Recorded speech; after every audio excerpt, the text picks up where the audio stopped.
பேரிச்சம்பழம் பறிமுதல் விவகாரம் தொடர்பாக பிளிப்கார்ட் நிறுவனம் விளக்கம் அளித்திருக்கிறது. கூடுதல் விவரங்களை எமது செய்தியாளர் கார்த்திக் வழங்க கேட்கலாம். என்ன விளக்கம் அளிக்கப்பட்டிருக்கிறது கார்த்திக்? முழு விவரங்கள் என்ன?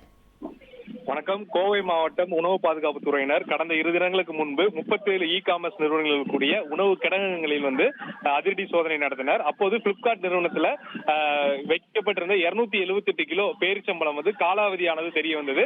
உடனடியாக அந்த 278 கிலோ பேரிச்சம்பழத்தை பறிமுதல் செய்யப்பட்டு அதை ரசாயனங்கள் ஊற்றி அளித்தனர். இந்த சூழல்ல பிளிப்கார்ட் நிறுவனம் ஒரு விளக்கம் கொடுத்திருக்கு.